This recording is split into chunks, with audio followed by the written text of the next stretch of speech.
In this video, we will look at an example cause and effect essay on the topic of DU students and the lack of book bags. If we look at a picture of some students at a university in Oman, we see that they're all just carrying their books. But here we see students with book bags, so it's obvious that book bags are available in Oman, but for some reason, DU university students don't use them. So this is an exploration into that question. We'll go through the parts of the planning sheet, and we'll start with the middle part. What are the causes and effects? So in terms of causes, some students may think that using a book bag seems childish. Only little kids do that. And so they might be afraid of being laughed at if they do use a book bag. Another possible reason is that book bags would make rooms and halls more crowded, at least if everyone used them. Another possible reason, it could hurt your back if you carry around a lot of weight in a book bag. And another possibility is that it messes up students' clothes to carry a book bag. In terms of effects, students lose books. Also, students don't always remember all the necessary books and supplies. On the positive side, there might be less theft with no book bags, and there might be less clutter and general crowding in the rooms and halls with no book bags. Now, the first part of the planning sheet is the introduction with your general statements, your hook, and your thesis, but often it's easier to do the middle part first, so that's what we did. But here, let's start with a hook. Now, our easiest thing is a rhetorical question.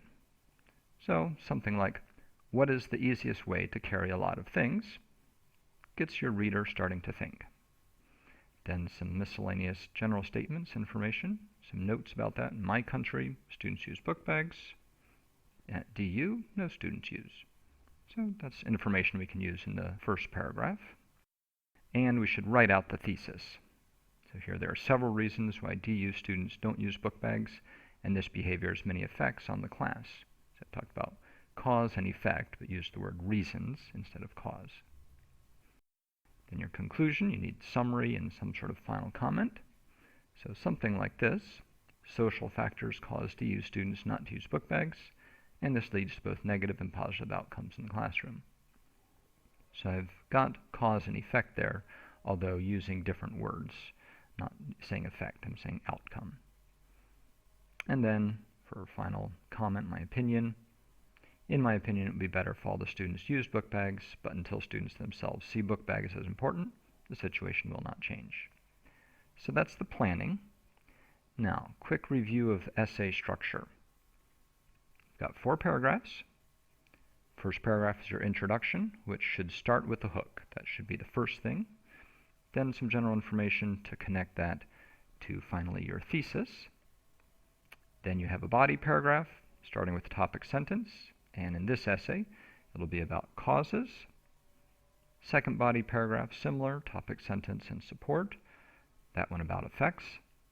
And finally your conclusion. So a thesis restatement with some summary details, and then final advice, opinion, or prediction. So let's look at the introduction first. So we can put in our hook and then use full sentences to put in the information I had in notes. Read that. And then add the thesis.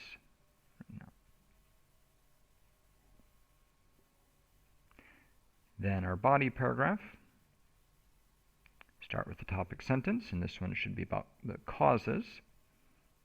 Dhofar universities choose not to use book bags for a number of reasons. Okay. Not saying them yet.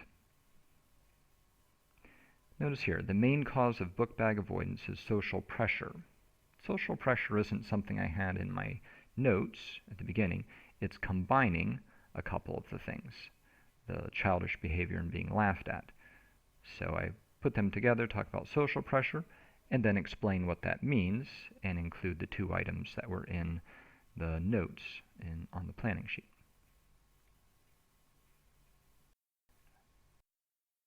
Another thing from notes, another reason students might not like book bags, they could mess up their clothes, and then I explain how could they mess up their clothes, or why could that be a problem. So examples cited, but then explaining why it's there. And a final factor. So notice I've got the main cause, another reason, a final factor, different signpost words to signal, okay, here are different causes. And again, with some explanation afterwards. Then body paragraph 2, you want to have some sort of link to body paragraph 1. So here, students have their reasons for not using book bags, in essence, summarizing body paragraph 1, what it's about, then switch to the topic of body paragraph 2. But this has a serious negative effect on the classroom, as well as some positive aspects. Give support, in this case, talking about the negative things. And again, I've combined. Students frequently don't have everything they need, and then explaining. Book is forgotten at home, or sometimes lost. So I pulled those things together. And then also mentioned supplies. Keeping all books and supplies in a book bag would lead to students always coming to class prepared. Essentially pulling that together is what's my main idea. And then acknowledging the other side. So your argument is stronger if you don't just ignore the ideas on the other side of the issue. So say, on the other hand, there are some minor benefits to not using book bags. By using minor, I say they're there, but they're not as important. So potential for theft and clutter.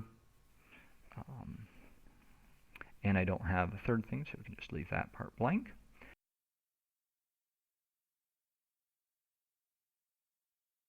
And then the conclusion. So restate the thesis with summary. Start off with in conclusion, signaling that. Social factors, give an example, like fear of being laughed at. Cause DU students not to use book bags, and this leads to negative and positive outcomes in the classroom. Positive side, the rooms and halls are less crowded, but there's also the negative side of students being unprepared for class. The negative side is more what I'm arguing for, so I put that last. And then, final opinion, the same as I had in the notes. Now, of course, when you write your essay, you shouldn't write it in separate blocks like this. Instead, it should look like this. Indent your first paragraph, write that. Indent second paragraph, indent third paragraph, indent fourth paragraph. Then it's clear where your divisions are between the paragraphs, and it's much easier to understand.